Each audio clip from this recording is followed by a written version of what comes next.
वते पंडितानंदे गोच्छमाराहण कंसो। जय बोलो पातशाह भगवान की जय, स्वामी भगवान की जय, शांतिनाथ भगवान की जय, आदिनाथ भगवान की जय, परम पूज्य आचार्य श्री शिव कोटि महाराज की जय, आचार्य श्री राजेश्वरी महाराज की जय, आचार्य श्री कुंतु सागर जी, कनक नंदी जी, पदम नंदी जी गुरुदेव की जय, जनवाणी माता की जय, श्रीमद जैन धर्म की जय। शाश्वती विराजमान आचार्य गुरु श्री वैराग्यनंद जी गुरुदेव की जय। भगवान आपके श्री चरणों में हम सभी स्वाध्यायी बारंबार योग शुद्धि पूर्वक नमोस्तु करते हुए आपसे विनती करते हैं कि हम सबका मोक्ष मार्ग प्रशस्त हो, इसलिए हमें देशना दीजिए। नमोस्तु नमोस्तु नमोस्तु आचार्य। यहाँ बता रहे हैं भगवती आराधना पेज नंबर 300, गाथा नंबर 362, 361 और 362 63 में पढ़ देता हूँ पहले और फिर इसका अर्थ पढ़ेंगे। ये बात है।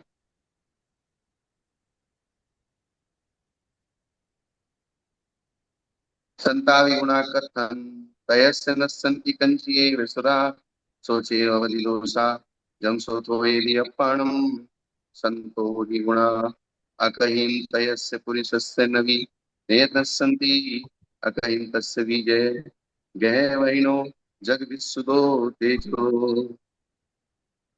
यानी कि अब यहाँ ये जो बात बताई जा रही है कि अपनी प्रशंसा करना सदा के लिए छोड़ दो, अपने यश को नष्ट मत करो, क्योंकि समीचीन गुणों के कारण फैला हुआ भी आपका यश अपनी प्रशंसा करने से नष्ट हो जाता है। क्या पंकज जी, कितनी अच्छी बात बताई है। ये अपनी प्रशंसा स्वयं करने से अपना यश नष्ट हो जाता है। बहुत याद रखने वाली बात है ये, हमेशा ऐसा। हाँ, अपनी प्रशंसा करना छोड़ दो, अपनी प्रशंसा करने से कुछ नहीं होने वाला। एक लोक व्यवहार में कहा होता है, अपने खुद मुंह मियां मिट्ठू। हाँ, अपने मुंह मियाँ मिट्ठू। अपनी पीठ खुद थपथपाना। जी। अपनी प्रशंसा नहीं, दूसरे की प्रशंसा करो। जो अपनी प्रशंसा करता है वह सज्जनों के मध्य में तृण के से भी लघु हो जाता है। खुद की बड़ाई करता है वो दूसरे के बीच में तिनके से भी छोटा हो जाता है।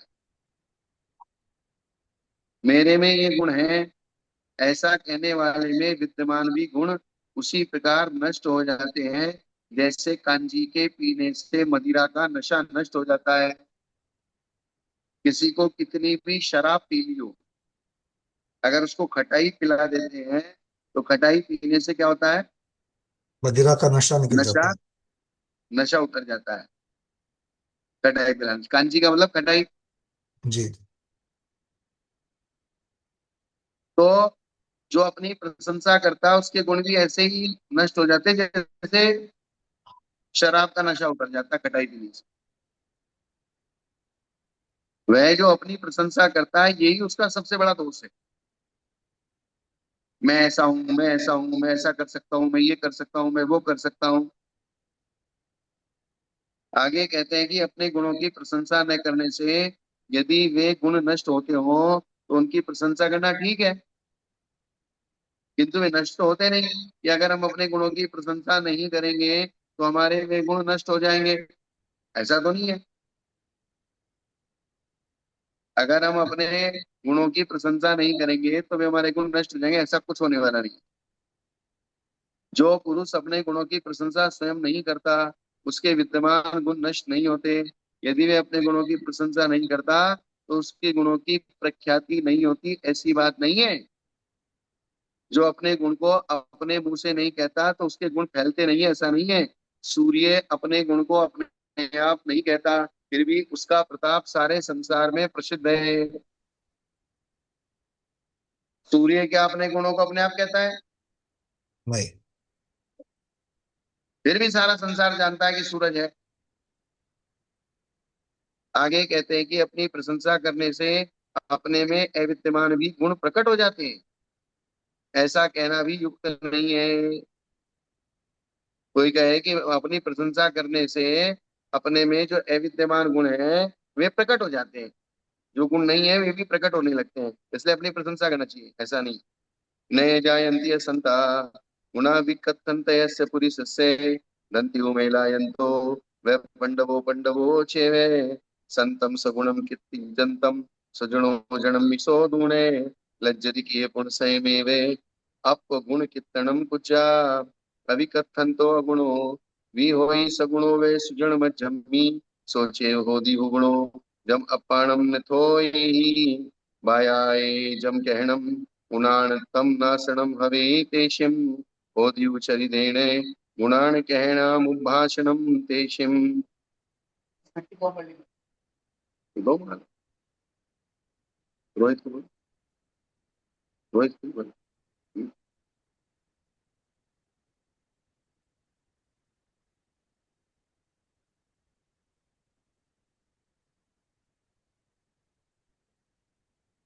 सज्जन मनुष्य अपने गुणों की प्रशंसा करने वाले पुरुषों में अविद्यमान गुण प्रशंसा करने से उत्पन्न नहीं होते।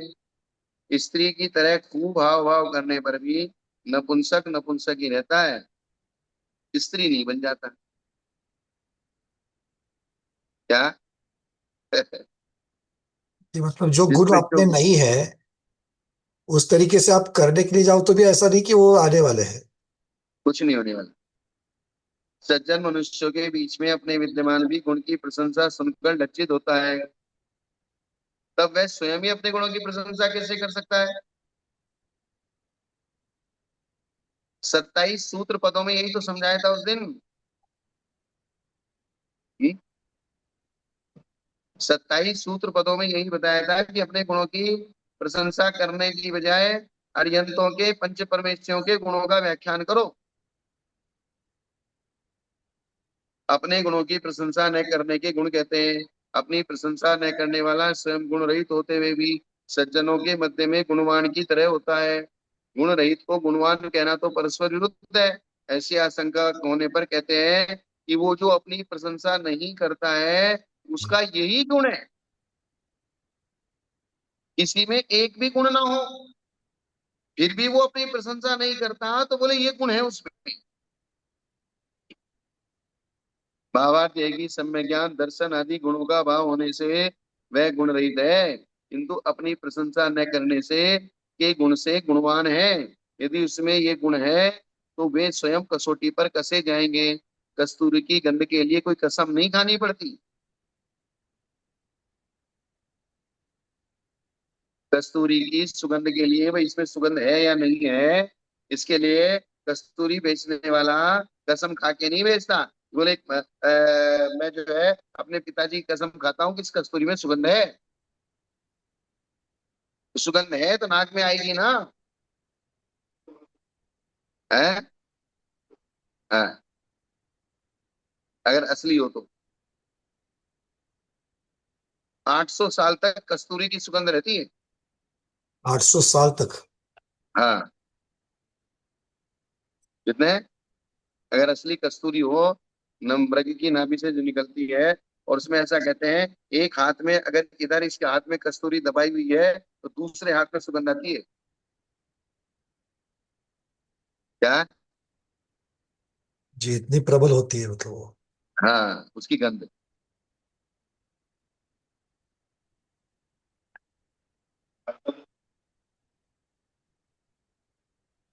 वायाय अकहिंता सुजने विकहिंताय चरिदेहिं सगुणे पुरुषाण पुरुषा होन्ति ऊरीम लोगम्मि सगुणम्मि जने सगुणो योहि लोगो नरो विकथिंतो सगुणो वा अकहिंतो वायाय होन्ति अगुणेषु चर्यैं कथमाणो सगुणम सगुणेषु शोभयदे सगुणो वायाय विकहिंतो अगुणो वे जड़म यणु गम्मि अगुणम्मि। वचन से गुणों को कहना उसका नाश करना है, अपने वचनों से अपने गुणों को कहना उसका नाश करना है। नाश करना है, और आचरण से गुणों का कहना उसको प्रकट करना है। गुण कहने हैं तो किससे कहो? आचरण से, हम्म। उसे वचन से नहीं कहकर गुणों में अपनी प्रवृत्ति से ही गुणों का प्रकाशन करना चाहिए। अपने आचरण से गुणों को प्रकट करने का महात्म्य कहते हैं। जो वचन से न कहकर साधु जनों के मध्य में अपने आचरण से अपने गुणों को कहते हैं, पुरुष लोक में सब पुरुषों से ऊपर होते हैं। गुणवान पुरुषों में गुणवान भी मनुष्य यदि अपने गुणों को कहता है सो लघु होता है। जैसे निर्गुणों के मध्य में अपने गुणों को न कहने वाला गुणवान होता है। गुणवानों में गुणवान मनुष्य अपने गुण को अपने आचरण से प्रकट करता हुआ ही शोभायमान होता है। जैसे निर्गुण मनुष्यों में निर्गुण मनुष्य वचन से अपने गुणों को कहता हुआ शोभित होता है। निर्गुणों में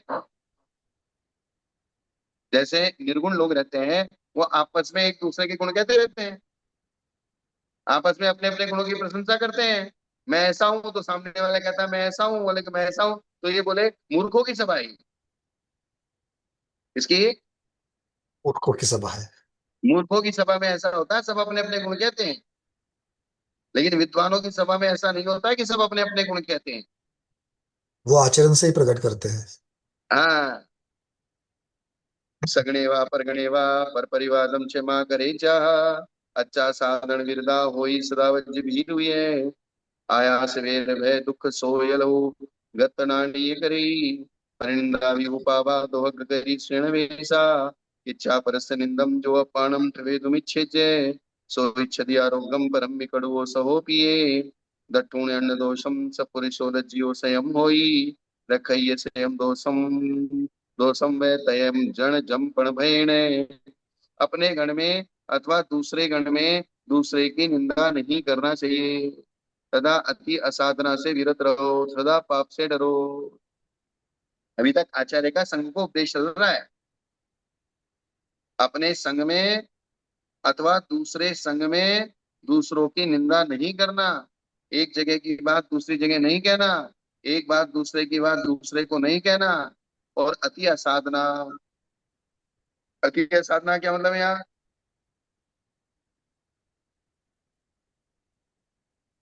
क्या पंकज जी? अति आसाधना अति, से। हाँ, अति असाधना का मतलब क्या है?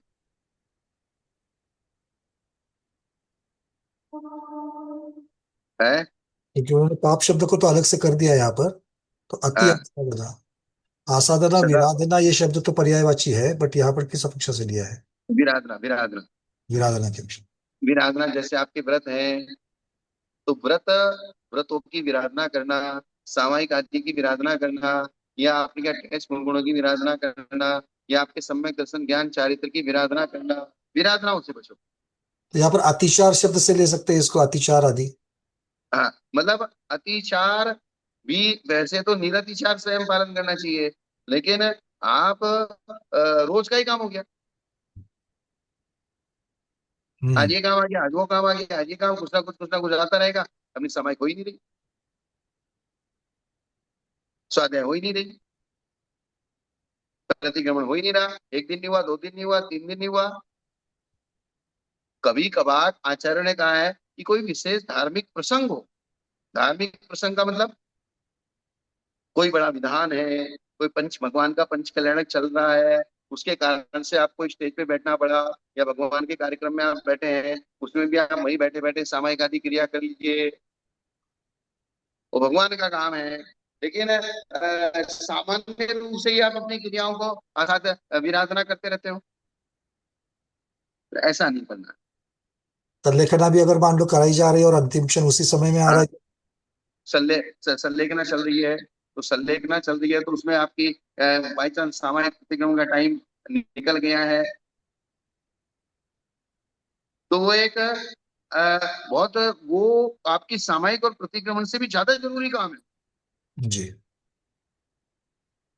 क्योंकि आपका सामायिक प्रतिक्रमण तो आप फिर थोड़ी देर बाद भी कर लोगे, लेकिन वो बेचारा मर के अगर उसके परिणाम बिगड़ के दुर्गति में चला गया है, उसको क्या करेंगे? और वो सामायिक ही एक तरह से आप उस समाधि को संबोधन कर रहे हैं। जी। स्वरूप थोड़ा सा अलग लगेगा, बट बात वही हो जाएगी। हाँ, हाँ, क्योंकि स्वाध्याय को भी सामायिक की गिनती में लिया है। जी, और पूजन को स्वाध्याय की गिनती में भी रखा, पूजन करते वक्त भी स्वाध्याय हो रही है। हाँ, पूजन को स्वाध्याय की, और पूजन को भी सामायिक की गिनती में रखा है। सामायिक की गिनती में। इसको, पूजन को भी सामायिक की गिनती में रखा है। हाँ, क्योंकि श्रावक जब पूजन करता है तो सामायिक का नियम लेके फिर पूजन करता है, इसलिए सुबह की सामायिक उसकी पूजा में ही हो जाती है। अब भगवान वो तो, आप जो सामायिक का नियम कह रहे हो तो पूजा मुख्य विधि करेंगे, वो तो करने वाले हैं, उनको तो होता है। बाकी जो सीधे सीधे शुरू करते हैं, ओम जय जय जय नमोस्तु, उनके लिए क्या कहेंगे? तो उनके लिए अगर वे थोड़ा सा शुरू की चार दिशाओं की वंदना कर ले, और मेरा जब तक मैं पूजा करूंगा सभी पाप योगों का त्याग है, से सोम सर्व सावध योगी विरतोष्मी, इतना मात्र कर ले तो उनकी सामायिक शुरू हो जाएगी। स्वाध्याय समझ में आ रही कि अपने आवश्यकों की चर्चा चल रही है, देव पूजा की। साधु की चर्चा नहीं है अभी, यहाँ पर अभिषेक पूजन वाली चर्चा चल रही है। समझ में आ रही कि नहीं आ रही हाँ, है? चेहरे नहीं, थोड़े इतना से, सा चेहरे थोड़े से उल्लासी कर लो, ज्यादा नहीं, थोड़े। ठीक है, है ना? अपनी अपनी अपनी चर्चा चल रही है, अपने कल्याण की बात चल रही है ना। हाँ, है? बढ़िया। मतलब पूजा अगर श्रावक करता है, तो जैसे उन्होंने भगवान की पूजा को भैया व्रत की भी कह दिया, भगवान की पूजा में स्वाध्याय भी गर्भित कर दिया, भगवान की पूजा में सामायिक को भी गर्भित कर दिया, इसलिए सारे आवश्यकों को आपके घटा के छह को दो में गर्भित कर दिया। इसका सही अर्थ लगा देना। कल जाकर के ये मत कहना कि आचार्य महाराज ने कह दिया कि पूजा कर ली तो सब हो गया, बाकी सब करने की जरूरत नहीं है। ऐसा अर्थ मत निकालना। ठीक है नहीं, ना? हम वो दान और इसके पूजा, स्वरूप समझा रहे हैं। मतलब कौन सी चीज किस प्रकार किस में गर्भित होती है, ये समझना है। जी। आप पूजा करेंगे तो उसमें सामायिक को भी गर्भित कर दिया, स्वाध्याय को भी गर्भित कर दिया, स्तुति वंदना तो हो ही जाएगी इसमें। तो ये इस प्रकार से पापों की निंदा भी हो जाती है, जब शुरू में सामायिक का नियम लेके बैठते हैं, मेरे द्वारा मेरे सब जीवों को मैं क्षमा करता हूँ, सब जीव मुझे क्षमा करें, ये सामायिक की विधि है।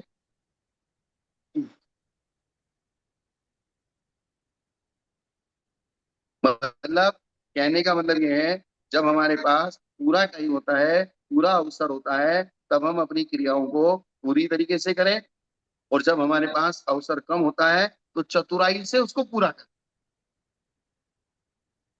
ये बहुत सुंदर क्या बात। कर लें? चतुराई से उसको सारी चीजों को पूर्णता हो जाती है, उस प्रकार के भाव भी करें। हाँ, उसको कहते हैं सट आवश्यक कुशल, शेटावश कुशल। सट आवश्यकों में कुशल। एक शब्द आया हमारे स्वाध्याय कुशल। अब आपको सुबह सुबह उठ के 20 किलोमीटर पैदल चलना है और स्वाध्याय क्रिया भी पूरी करनी है, तो बोले आप स्वाध्याय प्रतिष्ठापन कीजिए, मंगलाचरण कीजिए, एक दो लाइन पढ़िए, स्वाध्याय निष्ठापन कीजिए, फिर बिहार कीजिए। अब आप अगर मान लीजिए 1 घंटा स्वाध्याय का नियम, स्वाध्याय का नियम आपने कहा 1 घंटा स्वाध्याय करना जरूरी है, तो 1 घंटा स्वाध्याय करना जरूरी नहीं है, क्योंकि आपको 20 किलोमीटर चलना है, रोड गर्म हो जाएगा, धूप हो जाएगी, आप मंजिल तक पहुंच नहीं पाओगे, तो इसलिए स्वाध्याय कुशलता बोलते हैं इसको, कि जी। आप स्वाध्याय प्रतिष्ठापन करके, मंगलाचरण करके, एक आध लाइन को पढ़ लीजिए, और फिर स्वाध्याय निष्ठापन करके फिर बिहार कर लीजिए, इसमें कितना देर लगना है। और बिहार में भी आमनाय नाम का स्वाध्याय तो हो ही सकता है। और फिर बिहार में आप अपने करते रहिए। आमनाय नाम का स्वाध्याय है, या क्रिया समिति का स्वाध्याय है। हिरिया समिति के सावधानता, वही स्वाध्याय भी हो जाएगा। हाँ,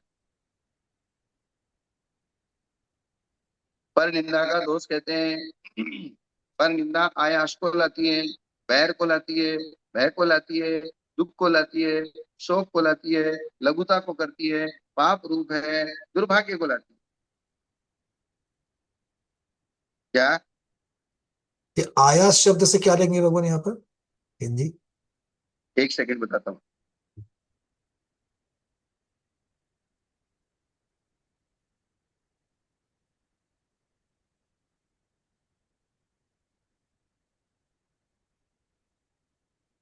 आयास का मतलब कष्ट उठाना भी होता है। अच्छा, कष्ट उठाना, मतलब कष्टों को, परनिंदा जैसे कष्टों को कहते हैं ना, लाती है। सफलता बिना आयास के आसानी से नहीं मिलती, अर्थात कष्ट उठा के मिलती है।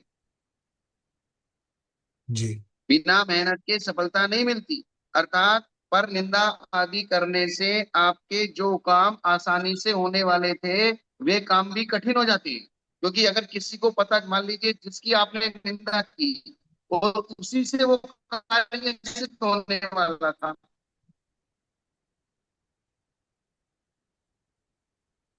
क्या? जी, मतलब ये इस प्रकार से कि परनिंदा जो है वो यही कष्टों को समझ भी लो लाएगी। कार्य आपसे सिद्ध होने वाला था। और मैंने कमरे में बैठ के आपकी किसी व्यक्ति के सामने निंदा की और वो बात आपके कान तक पहुंच गई। तो बात जब आपके कान तक पहुंची तो सामने वाले का दिमाग, जो मेरा कार्य आपसे सिद्ध होने वाला है, और जब मैं आपको वो, मुझे तो पता नहीं कि आपके कान तक बात पहुंच गई और मैंने आपको वो कार्य करने के लिए कहा, तो आपको तो दिमाग में है कि तो जो मेरी निंदा करते हैं, तो आप उस काम को होने नहीं दोगे। जी, बाधा निर्माण होगी, अड़चन निर्माण होगी उसमें। वो आसान काम भी कठिन हो जाएगा। और एक पुराने लोगों की कहावत है, मुंह से निकली हुई बात ठिकाने चली जाती है। क्या बात है। अगर आप छिपाने का प्रयास करो तो भी वो छिपेगी नहीं, तो पहुंच ही जाएगी अपनी जगह पर। जिसके बारे में आपने जो बात मुंह से निकाली है वो घुमा फिरा के कैसे ना कैसे उसके कान तक पहुंच जाएगी, इसलिए मुंह से निकालना ही नहीं।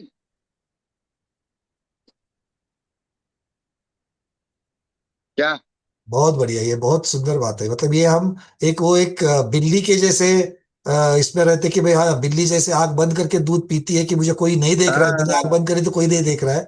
तो वैसे नहीं करना चाहिए कि ये कुछ ना कुछ तो होकर के कहीं तक पहुंचेगी, और जब पहुंचेगी तब तो हंगामा फिर होना ही बहुत होना बड़ा है। विवाद हो जाएगा। फिर झंझट हो जाएगी, विवाद हो जाएगा। उन्होंने कहा ना, मुंह से निकली हुई बात ठिकाने पहुंच जाती है। ठिकाने का मतलब जिसके संबंध में आपने बात की है उसी के पास पहुंचेगी। जी जी जी। तो पर निंदा से आयास होता है, अर्थात कष्ट उठाना पड़ता है, काम आसान नहीं होता और काम कठिन हो जाता है। बैर भय दुख शोक लघुता करती है, पाप रूप है, दुर्भाग्य को लाती है, सज्जनों को अप्रिय है। जो कहते हैं कि अपने को गुणी कहलाने के लिए परनिंदा की जाती है। और कुछ लोगों की मेंटेलिटी ये रहती है कि सामने वाले की निंदा करके हम अपने आप का बड़प्पन कहना चाहते हैं। क्या करना चाहते हैं? ये एक तरीका होता है कि सामने वाले का अपमान करो, सामने वाले की निंदा करो, तो इसका मतलब है कि हम अपने आप अपने हम गुणों बड़े हैं। को करते हैं। जो पर की निंदा करके अपने को गुणी कहलाने की इच्छा करता है, वह दूसरे के द्वारा कड़वी औषधि पीने पर अपनी निरोगता चाहता है। क्या करता है? जो दूसरे की निंदा करके अगर खुद को गुणवान मानता है या गुणवान होने की बात करता है, तो वो तो बात ऐसी है कि जैसा व्याधि मुझे है और औषधि कड़वी औषधि दूसरा पिए और मैं स्वस्थ हो जाऊं, ऐसी आशा करने जैसे। हाँ, ऐसा होता है। अर्थात जैसे दूसरे के औषधि पीने पर आप निरोग नहीं हो सकते, वैसे ही दूसरों की निंदा करके कोई स्वयं गुणी नहीं बन सकता।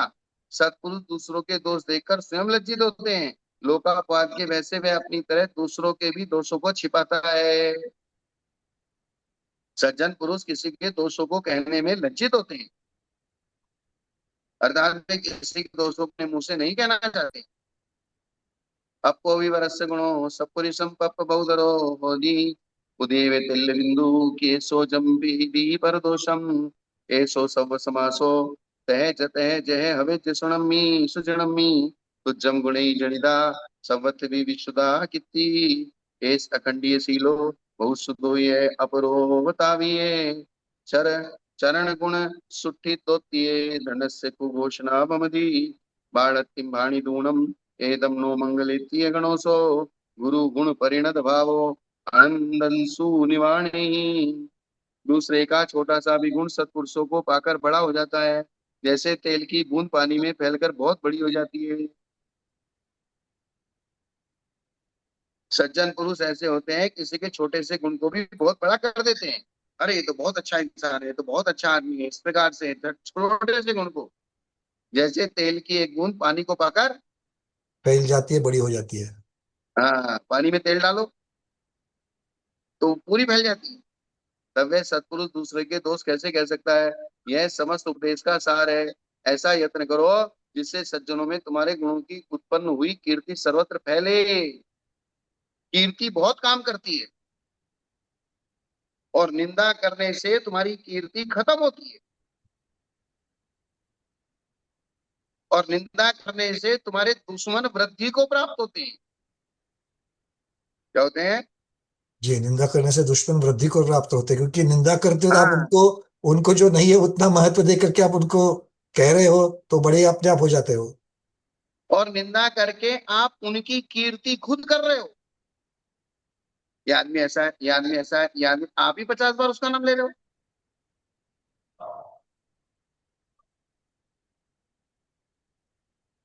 संयमी जनों की वह कीर्ति क्या है बतलाते हैं। यह साधु अखंडित समाधि का धारी है, अर्थात इसके मन में पूरा समाधान है। इसके राग द्वेष उत्पन्न ही नहीं होते, बहुश्रुत है, दूसरे को कष्ट नहीं देते, और चारित्र गुण में अच्छी तरह स्थित है। पुण्यशाली का यह सर्वत्र फैलता है। और ये जो यश फैलता है, इससे आगे से आगे आपको कोई बाधा नहीं आती है। और अगर लोक व्यवहार में निंदा हो गई तो फिर सबसे पहले आपका रोटी पानी का जुगाड़ बंद होने वाला है। क्या होने वाला है? जी, मतलब चर्या नहीं कर पाएंगे। तो रोटी पानी बंद हो, रोटी पानी बंद हो जाएगी तो काय का साधु बना पालोगे? वो जो सम्मान है वो सम्मान के रूप में ही वो सारी चीजें मिलती है, जो सम्मान ही नहीं रहेगा तो कैसे होगा वो। हाँ, फिर कैसे कैसे करेंगे? श्रावक शोका लगाना बंद कर देंगे, श्रावक सामने आना बंद कर देंगे। बोले ये तो बहुत गुस्से में है, ये तो ऐसा करते हैं, ये तो वैसा करते हैं। अब इस चीज को कहते हैं ना, मारते हुए के हाथ को पकड़ा जा सकता है, लेकिन बोलते हुए के मुंह को नहीं पकड़ा जा सकता। जी। हम यहाँ कितनी भी उनको अच्छी अच्छी बातें सिखा लें, लेकिन जब टाइम आता है ना, या जितने भी इकट्ठे हैं, हम कितनी भी अच्छी बातें सिखाएं, लेकिन जब टाइम आता है ना, जब कान में बातें पड़ती हैं, तो फिर एक क्षण नहीं दिमाग लगता, ठिकाने नहीं रहता एक क्षण है। नहीं लगता, एक क्षण नहीं लगता वो उस हाँ, छवि को बिगड़ने में। इसलिए स्वाध्याय की जो चर्या है वो अलग है। अब जब स्वाध्याय बंद हो जाएगा, फिर जब प्रैक्टिकल हम चले जाएंगे वो अलग हो जाएगी। स्वाध्याय के समय जो हमारा परिणाम विशुद्ध होता है, वो एक तरीके से उसको अगर शमशानी वैराग्य भी कहो ना, तो भी कह सकते हैं। क्योंकि कभी कभी ऐसा लगता है, प्रवचन चलता है, स्वाध्याय होता है, बातें ऐसी ऐसी निकलती है, तो अब भी ऐसा लगता है बस अभी दीक्षा ले लूं। बोले सब बेकार है। जैसे किताब बंद हुई, मंगलाचरण अंतिम मंगलाचरण, जावानी के ज्ञान से सूझे लोकालो, हो गया सब। स्वाध्याय सभा चलती ना, जब आदमी खड़ा होता है तो पल्ला झाड़ लेता है। जी, क्या होता है? जी पल्ला झाड़ लेता है। वहां हाँ, की बातें, स्वाध्याय कक्ष की बातें स्वाध्याय कक्ष में ही रखनी है, और फिर पल्ला झाड़ करके निकल जाना है। हाँ, पल्ला झाड़ के निकल जाना है। इस प्रकार गुरु का उपदेश सुनकर संग हमें स्वीकार है। गुरु का, यहाँ तक गुरु का उपदेश चला है। पहले तो आचार्य को उपदेश हुआ था, अब संघ को उपदेश देते हैं। तो ये संघ पूरा उपदेश सुनकर, गुरु का उपदेश सुनकर संघ कहता है हमें स्वीकार है। ऐसा कहकर आपके ये वचन हमारे लिए अत्यंत मंगल कारक है, ऐसा कहता है। अर्थात आपने हमें जो हित की शिक्षा दी वो हमारे लिए बहुत मंगल कारक है। तथा गुरु के गुणों में मन लगाकर आनंद के आंसू गिराता है। क्या कहता है? प्रश्न गिराता है। संग पूरा बहुत आनंद के अश्रु गिराता है, अर्थात अपने अंतरंग के अनुराग को प्रकट करता है, अपनी भावनाओं को प्रकट प्रकट करता करता है। है। भगवम अनुग्रह में चमतु सदे ओप पालिदाम में सावरण वारण पड़ी शोधनाओ धन्नाओ पावंती अम्मे विखमा वेमो जम अन्नाना पमादरागीन पड़िलो विदायाना हिदोपदेशम करिंताणम सहिदे सकन्नयाओ कदा सक चक्षु ये लब्ध सिद्धिपहा तुच्छ वियोगेन पुनो नट्ठ दिशाओ भविष्यामो सब जय जीविदे तेरे सब जग जीवना थम्मी पौसंते मरंते देसा किर सुनया होंती। हे भगवान, आपका हम पर बहुत बड़ा अनुग्रह है। आपने अपने शरीर की तरह हमारा पालन किया है, अर्थात हमको अपना शरीर ही माना है, तथा ये करो ये मत करो इत्यादि शिक्षा दी है। ये सब संग बोल रहा है। भाग्यशाली ही ऐसी शिक्षा प्राप्त करते हैं। आपकी आज्ञा और हित का उपदेश करने पर हमने जो ज्ञान, प्रमाद और रागवश उसके प्रतिकूल आचरण के लिए किया है, उसके लिए हम भी आपसे क्षमा मांगते हैं।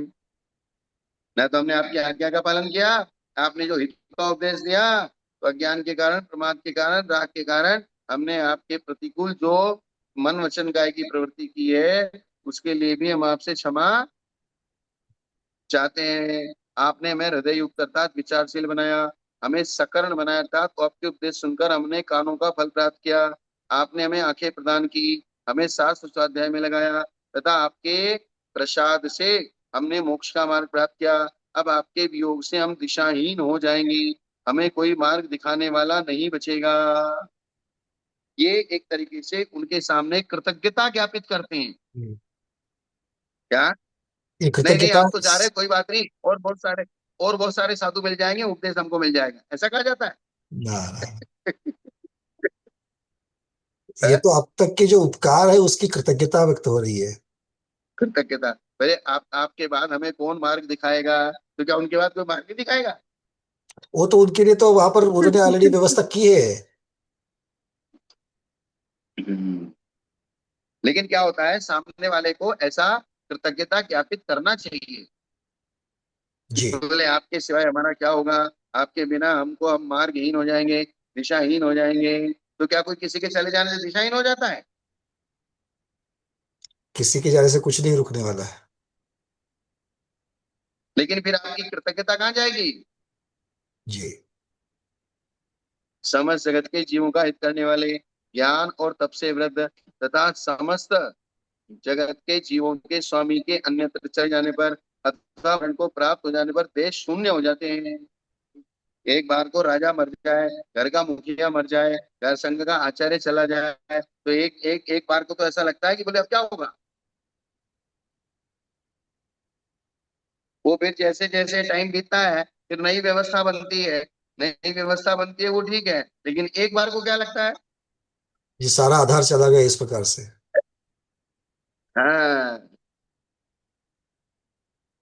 सब जय जीव दिए थेरे सब जग जीवना थम्मी, पवसंते मरंते हो दियो दे सौंदरायो बे, सीलट गुण वड्डेहिम दु बहु सुसुदेहिम अवरोताविहिम, पवसंते मरंते देसाव खंडिया होती, सबस्दाय गाणम सम सुह दुखाण निप्प कपाणम, दुखम तु निवसवेदुम जे चिरपवासो वर्गुणम, एमा उच्चिता सगणम अभुच्यतम पविहरन्तो, आराधना निमित्तम परगण गमने मयि गुणदी। समस्त जगत के जीवों के हितकारी, ज्ञान और तप से वृद्ध, तथा सब जगत के जीवों के स्वामी के चले जाने या मरण करने पर देश में अंधकार सा छा जाता है। शील से संपन्न और गुणों से समृद्ध बहुश्रुत, तथा दूसरों को संताप न देने वाले साधु। सबसे बड़ी एक साधु की विशेषता क्या है? दूसरों को संताप ना देने वाले। हाँ, ये सबसे बड़ी विशेषता है साधु की। सबसे बड़ा अहिंसा व्रत होता है, और सबसे बड़ा यही होता है कि अपने अपने कारण से किसी को भी कष्ट ना हो, चाहे वचन हो, चाहे मन हो, चाहे काय हो, किसी भी तरीके से। शील से संपन्न है, गुणों से समृद्ध है, बहुश्रुत हैं, लेकिन दूसरों को संताप देते हैं, नहीं चलो। तो वो नहीं चलेगा। दूसरों और से मतलब कम शास्त्र के जानकार हैं, कम चारित्र का पालन करते हैं, लेकिन फिर भी किसी को संताप नहीं देते। महर्षि के प्रवास में जाने पर या मरण को प्राप्त होने पर सब देश उजाड़ सा प्रतीत होने होते हैं। जो ज्ञान, दर्शन, चारित्र और तप का दान करने में तत्पर रहते हैं, सुख और दुख में संभाव रखते हैं, परीक्षाओं से विचलित नहीं होते हैं, उन महान लोगों के वियोग का तो सहना कठिन है। इस प्रकार अनुशासन अधिकार को समाप्त करके अपर गणचर्या का कथन करते हैं। यहाँ तक कौन सा सब्जेक्ट पूरा हुआ? अनुशिष्टि वाला पूरा हो गया। अनुशिष्ट। हाँ, कौन से नंबर का था? 14। 14 पूरा हुआ। 14 नंबर। 14 नंबर का अधिकार था अनुशिष्टि, और 15 नंबर का अब आगे चल करके होगा अभी परगणचर्या, अपना संग पर छोड़ घंटे करके अन्य संग में जाएंगे। अब अपना संग छोड़ के दूसरे के संग में जाना है। बस इतना ही रहने दें आज। जी भगवान, आज पूर्ण हो जाएगा। तो आज के स्वाध्याय को गुरुओं के श्री चरण में बारंबार नमोस्तु वंदनामि इच्छा कर करते हुए यही पर समापन करते हैं। जैनम जयतु शासनम, जैनम जयतु शासनम, जैनम जयतु शासनम।